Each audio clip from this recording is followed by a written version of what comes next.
right? Baby Blue Diamond, right? Baby Blue. Out of U3 Radio. No, he's gonna take over the. He's gonna take it over. The questions. So I'm gonna actually. He's gonna be asking all the questions. You know what I'm I saying? just wanted to say that what I like about these platforms is that she actually put us on to Loyal to the Game. She actually sent us the music to Mar and to Lingo Jones from last week's show.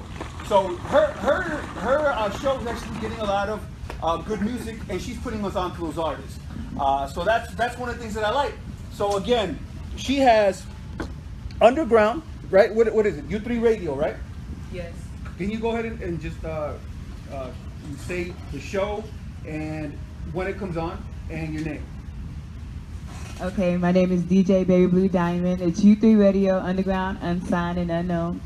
I'm live every Tuesday, Thursdays, and Saturdays, 8 p.m. Central Time, 9 p.m. Eastern Time. You can catch me at Spreaker, SPREAKER.com/U3 Radio. And we have a website, www.u3radio.com. Ooh, she got a lot of stuff going on, man. We got a lot of stuff going on. Now, go ahead, Juan, pass the mic. No, hold on. Let her hold the mic. Hold on, just remind everybody the platform. The platform.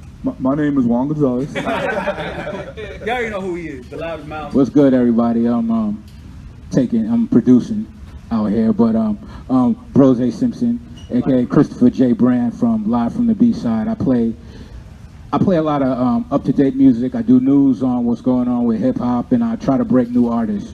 But you can catch me every Saturday at 9 p.m. Central Time. Up everybody. Yeah, and I get a little twisted when I'm on my show too, man. So, one of the questions that I want to ask, because we each do something similar, right? Right. The first question is going to be to her. You got to be a gentleman. You see? Of course. You got to be a gentleman, dog. You see? He didn't even want to pull up a chair for you. General Buffalo Street. You know what I'm saying? So, The majestic. knowing that there's other platforms doing what you're doing, do you feel like supporting these other platforms? Do you feel that they're stepping on your toes? What do you feel when you see something else like that, with something similar to what you're doing?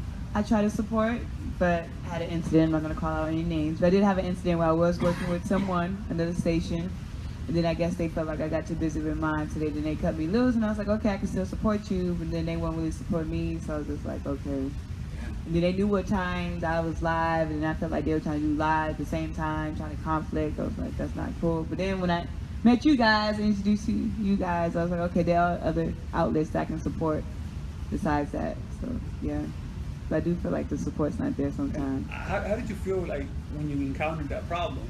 Was it just like childish? Does it come with the territory? Both. I feel like it does come with the territory, and it is childish, especially since they were in the city. So that's what really made it worse than my hometown city, and they didn't support. Let me ask you this question. What is the platform that you offer with U3 Radio? What is the concept behind it? So here's my thing, and the question that he asked you, first of all, it don't even matter if they're on the same channel or the same date or time. You know what I'm saying? You put on a great show, and you keep doing what you're doing, and people are going to tune out to the whackness and go to the good shit. You know what I'm saying? But what you do, why did you start it? When you saw this Facebook Live thing, what made you say, oh, you know what, I need to fill this void? Well, just like I saw y'all doing it, and I always wanted to start a TV show after I started my radio show. I just didn't know how I wanted to do it about. Because I've seen a couple of TV shows that interview underground artists in San Antonio, but they did a couple episodes and they stopped. And it's like, what happened? And I didn't want that to happen to my show. I didn't want to start something and then stop. That's a good question. And then I wanted to be different than the other shows. I wanted to be live like this, because whatever happens, happens. I want people to see. Yeah. I like people to see the background work of underground artists, because all they see is the music, but they don't get to see the work that underground artists put in. They don't see the production, they don't see the hard times, the writing the lyrics, going back into the booth, and all that. I want to show underground artists in that light, like the work of an underground artist. So people think, I know a lot of artists think underground artists just sit there and don't really do work. They grinding. Because they're not They grinding their ass off. But just because you're not mainstream, I mean they're not grinding. They're out there working, trying to get to that mainstream point. And with me, I love hip hop. Like, I talk hip hop. Anybody that know me, know I'll talk hip hop all day. If you want to have a conversation with me, we'll talk old albums. And it was Saturday night. I'm gonna be talking hip hop with somebody on the phone anyway, and drinking. So I figured, hey, Facebook Live started. I get to play the music for everybody, and we get to dissect the music, because that's what I'm about, dissecting the music and really getting into the nitty gritty. Like, I'm not a type of person, like, I cannot stand when people say, oh, that's whack, or oh, that's this. Said that earlier about a certain track. But we said why, we did say why it was whack though. Yeah, but you just say that's whack, you won't say why. Right, like give some feedback, give some constructive criticism. Now, Juan, let me ask you, same question. What's the When question? you saw that they had similar platforms, did you feel a certain type of way? Did you feel like, oh, they're trying to step on my toes? I just don't understand the mindset of someone thinking like that. Let's take it to the rappers, right? Let's take it to the artists. If I wanted to do music, am I stepping on someone's toes because I want to do music? If I want to do acting, am I stepping on someone's toes to do acting? I can't be the only actor in the industry. You know what I'm saying? It doesn't happen with the major corporate shows. You know what I'm saying? There might be some beef, like, oh shit, they got the #1 show. What can we do to make it better? And maybe they copy certain segments. You know what I'm saying? But to me, if there's an industry that's going to grow, like if this is going to grow, you need to have competition. Because if you don't have competition, like one of the things that we were very, very vocal about was like, excuse us for being the worst show with the worst technical, you know what I'm saying, support. Everybody else had mics, everybody else had like dope camera angles, lenses and shit, you know what I'm saying, dope seats and tables and motherfucking, they had support, and we were just like, you know, no lights, no support. Just to piggyback on what you're saying as far as competition, I look at us more as collaborating instead of like, I want to work in an area that fosters collaborating vice competition. I don't feel like we compete. I feel like we all our personalities are unique, and we all bring something new to the table. And But that only happens with people who want to network with each other. well, that's true. That's You true. know what I'm saying? That don't happen all the time. But no, as far as going back to the question that you asked, I don't look at it like that. I look at it like, if we had a good idea and other people started having the same ideas, then that means there was a necessity for this. Absolutely. And Absolutely. because of this, people are going to tune in and tune out wherever they want to. And to me, you know, I read a comment or a statement.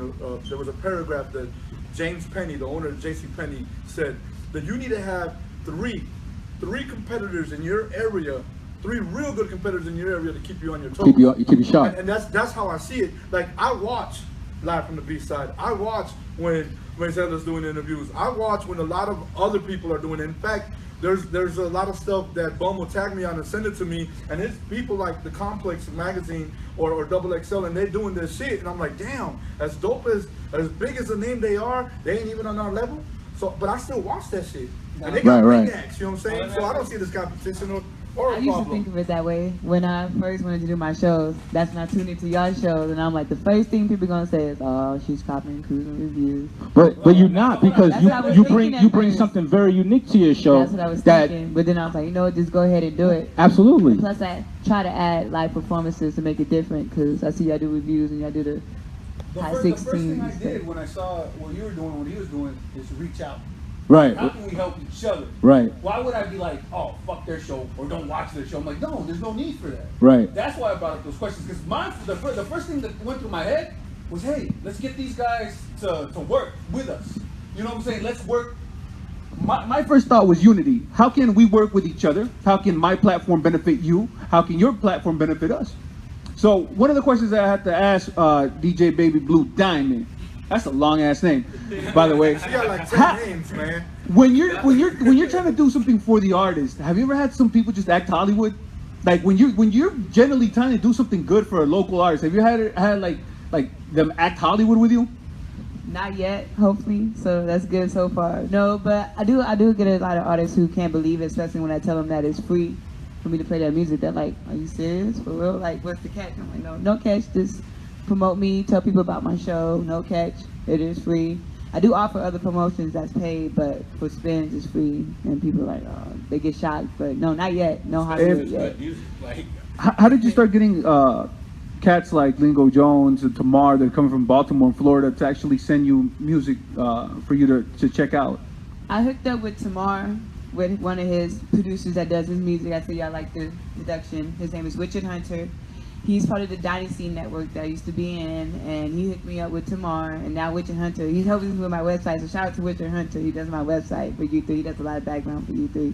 That's how I hooked up with Tamar, and I like this music. I always compare him to Nas for some reason. Not that he sounds like Nas, but he just reminds me of that music back in the day when Nas was playing that East Coast music. And we don't see too many good East Coast music like that. Especially on my show, I mostly play down south music or Cali music. Yeah, I play it all. I play it all. I don't get to meet East Coast artists. So that's how I hooked up with Tamar. And Lingo Jones, I hooked up with him through, there's this competition called The Standard. Look them up on Facebook. It's a never-ending competition. It's free to get in. They give you, these beat makers submit tracks. You do a song on the track. They have judges that judge your track. If you win, you get, they have a money pot that people put in. I seen that. Yeah, you get money, and you just keep going. It's never ending. You can keep winning. There's people who keep winning and then gave up the crown. There's people who, so that's how I hooked up with Lingo Jones through that. A girl was in that competition. She That's was dope. Lingo Jones. I have a question for both of y'all, but I'm gonna address it to you first.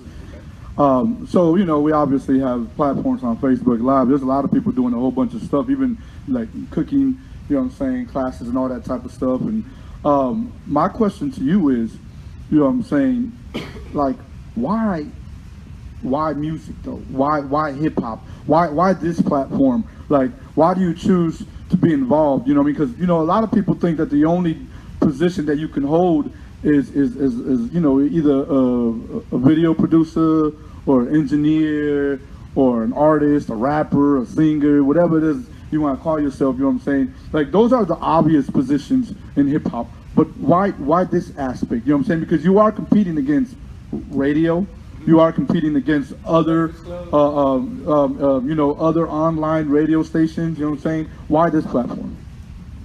Well, because it's free. That's one. But I listen to everything, and I always wonder, like, damn, why didn't they do it that way? Why didn't they play it that way? Why didn't they discuss this about the song? And I talk to a lot of people about hip hop, and we have these like enriched conversations about it. So I'm like, you know what? That's what's missing. That's what's missing.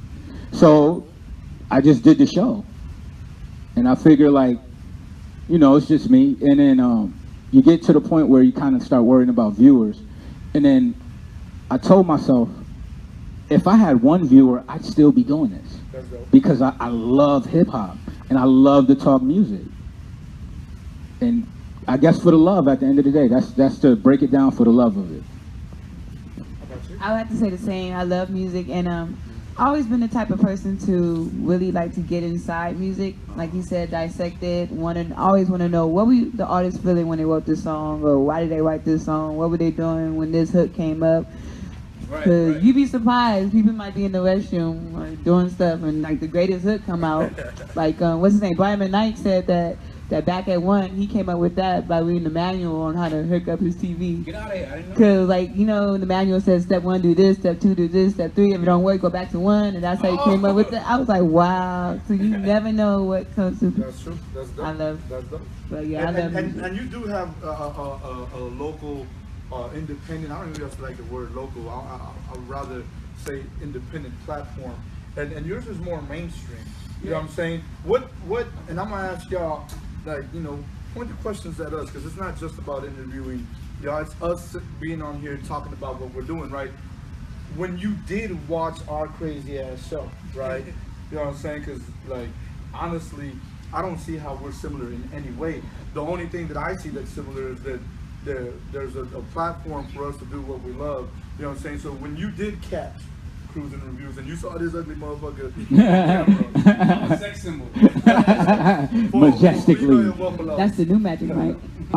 What did you think, man? Because, you know, sometimes I look at the shit we're doing, I'm like, this is fucking embarrassing. Yo, I thought it was dope because it's so raw. Like, we don't have that platform anymore. There's no Rap City anymore, and I don't even watch, like, there's no.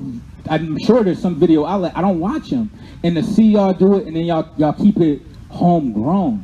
I was like, yo, that's dope. Because I'm an outsider to San Antonio. I'm from all over the country. I think we're all outsiders. He's from Mexico. I'm from Laredo. He's from the plains of but just the idea that, like, yo, it's people with the same mindset. but we're not doing the same thing. But it's the same mindset. We're not stepping on each other's toes. We actually complement each other if you think about it. Where you guys keep it very underground. I do go a little mainstream, and we need that in San Antonio. Bro, but again, the reason I listened to Trap Pop, I didn't even know that new CD was again because I was checking out. And it's a phenomenal CD if you haven't checked it out. Go check it out. Extra phenomenal. Someone sent Fire. it to me the day before. Oh. And check out that new E40. E40 got a new album mixtape. 2 discs. How is it? E40's whack. 2 discs. I used to think so. I used to think E40 was whack, but I've been hearing a lot of his stuff lately. Worse 'cause he doesn't know what. No. Vocabulary. I'm gonna tell you when I heard Choices, that's when I fell in love with E40. I know you got a lot of good music, but when I heard You gotta Choices, realize his I was like, mixtapes oh are my different from God. his mainstream. Mainstream, he sounds like that because that's what mainstream want to hear, but When I mixtapes, heard he's Tell Me When to Go, like, I barked. Oh yeah, I'm not a fan of that That's one. mainstream. You gotta realize mainstream wants that. I like the little Petty single he got. That's Ready pretty to go dope. cruising review. I know we getting off track. We getting off track. Right now it's about y'all. No, but no, seriously. I'm gonna ask y'all, all three of y'all. Juan has to answer last Okay. because he'll take on for another hour. Yeah, he will. Why? Uncle Juan. Why do artists need these platforms? Starting with yours. To get themselves out there. I know a lot of people think Facebook, Instagram, Twitter is enough, but then they do it, and then they want to know why aren't people sharing my stuff? Like, why aren't people liking my stuff? It's more than that. If people tune into, because I get a lot of people tune into my show, and the first thing they do is, what's the name of the artist? Who is this? What's their Facebook? Let me go connect. Yesterday I played a female artist, I forgot her name, and the first thing the person said, what's their Instagram? Right there, boom, network. You know, networking, maybe they do a song together, I don't know, hopefully. But that's why I feel like more outlets and more people tend to tune into radios now, not the main stations, but iHeart. You go to iHeart, they type in something, they pop up, they tend to listen to it. So I figure if they type up U3 and it pops up on iHeart one day, hey, Right. that'd be great. I think because we're on the ground, we're the real listeners. Like the radio is what the labels put out for singles. We take it back to the old school when we pick singles. Remember back in the day, like you hear a song like, oh, you call a radio station, that's the song I want to hear. That's what we do. We listen to these albums and we play the ones that everyone wants to hear. I don't want to say they need us. I don't want to sound arrogant, but why would you not want to deal with us? You don't have to deal with the payola. We're not charging you. I'm charging. He doesn't know about it. Yet. We ain't charging you yet. Get it while it's good. But Each was dropping right now. but you want real feedback. And it's a lot of politics that you don't have to deal with when you deal with us. We're real people. I don't know. Same question, Juan. What was the question? Why do you think the artists need this platform? I have no idea. I have no idea why they would want to need this. All I'm saying is, this is what I say. First of all, we need to work together. Absolutely. Artists, anybody that's viewing, anybody that's dreaming about being an artist or being a clothing designer or wanting to get into this business and there's no mentors, you know what I'm saying, and there's nobody with actual experience to guide you. There's nobody that you can talk to. I guarantee you, when I went to New York and I knocked on the doors of every record label out there, I had friends from Chamillionaire to Paul Wall to Michael Watts to George Lopez from DSR. I mean, over and over, Slim Thug. You named them. They were friends. Well, I broke bread with them. You know what I'm saying? But we broke bread. You know what I'm saying? They took care of me. I took care of them. And when they went major, I thought it was going to be easy to get in. But as soon as they went major, the phone calls, they didn't answer them no more. You know what I'm saying? That's all going to be in the book, right? The Juan Gonzlez book. So when I went there, the people that did answer said, oh, it's going to be impossible for you to get a meeting. I got 3 meetings on that one visit, and one of them was with the one that I wanted, and that was with Universal. And what I learned there was that there was still so much more work for us to do, and we had sold over 100,000 albums or CDs or whatever it is that you want to call it, and that was when there was no social media. So when this came about, this Facebook Live opportunity came about, I was like, oh shit, you know what? I've been kind of dormant. I've been doing my business. I've been hustling and grinding this way, but my love for music still exists. You know what I'm saying? It still existed. Like, I wanted to be a rapper when I was 13 years old, and then I found out that studio time back in 1983 was $200 an hour, and there was no technology for me to record. So I said, well, let's hang that dream up. You know what I'm saying? It was over. So my thing is, first of all, why am I doing this? I'm doing this so we can grow a platform, because I am going to ask anybody that watches this to really support us. Don't pretend support us, really support us. And then when those supporters are really supporting us, I want to give an opportunity to anybody and everybody to say, yo, check these people out, man. You know what I'm saying? Because these people is doing something, regardless if it's the greatest or it's the worst or it's the best or if it's not. So they don't need us, we need each other. That's how I'm gonna say it, you know what I'm saying? Now I just want to address this real quick. Like I said, jealousy is very weak. I'm gonna say this really, like, I don't know, like, offend some people. But to all you hip hop artists, especially if you're local, you're not as big as you think that you are. You don't got as many fans as you think that you are. So you need, that ego needs to drop down, especially if you're a local artist. If we ask you for an interview or whatever, and you start acting Hollywood, it's like, and that's what I'm saying, the ego needs to be toned down a bit, because whoever is out here in the local scene, remember, you're still local, regardless if you get a 1 like to 100 likes. Now, again, with other platforms, I did what I thought what was dope. It was to reach out and, hey, man, I like what you're doing. I like what you're doing. How can we all help each other? And I think that's what's lacking, and I think that's what's hurting the game in every single city from other cities that can't come up because it's all jealousy and it's all hatred. And again, it still has to be fake unity. If you don't want to fuck with me, cool. But I'm thinking that, why would I be like, oh no, like, don't watch her show because her show is this or his show is this? No, we can all come together and we can all benefit from unity. Like I said, she put me onto artists. We're putting her onto artists, and vice versa. It all goes around. So there's no reason for any type of jealousy, especially in the local market. But that's my 2 cents on that. And you know what? The truth is, everybody heard the phrase, you know, network equals net worth. But everybody uses these phrases very cliche-ish and, you know, kind of just throw it up there and don't put no fucking action to it. You know what I'm saying? Look, just by networking, really networking, Events came to the shop and put an order, you know what I'm saying, for some custom tees. That helped me. At the same time, the shirt that I'm wearing, he didn't give it to me for free. He did ask me to wear it, and if I would have allowed him, he probably would have let me have it for free, but I said, how much do I owe you? And then he still hooked it up, you know what I'm saying? That's network building net worth. You know what I'm saying? Like my boy, West Beverly, you know what I'm saying? We've known each other 20 years back, you know, since Third Degree and Vandal Records, you know what I'm saying? He's been doing plenty of things in the city, I've been doing plenty of things in the city, and here we are working with each other, man.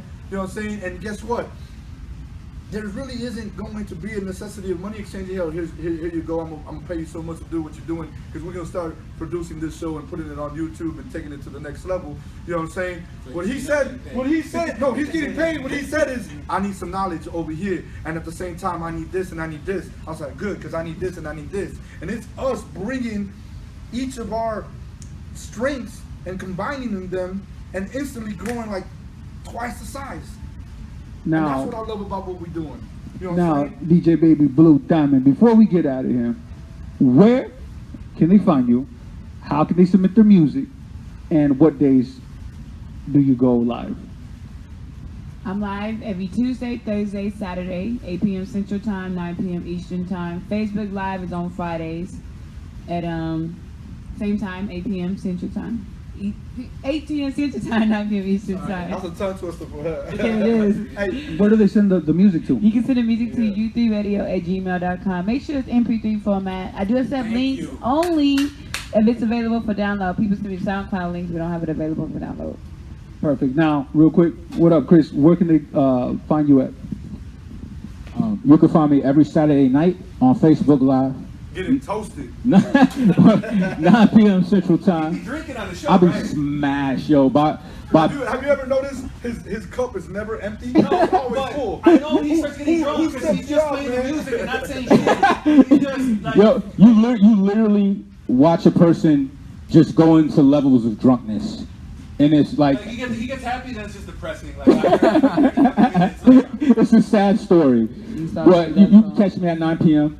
Central Time, Facebook. If you want to submit music, hit my inbox. Christopher J. Brand, or hit me up. I'll put a link on the page, and send your music, man. I love good music, and if it's dope, I will play it. And who he Young Cadillac, right? That's from them too? Come on, man. Why? No, we're not. But we. Why not? Why not?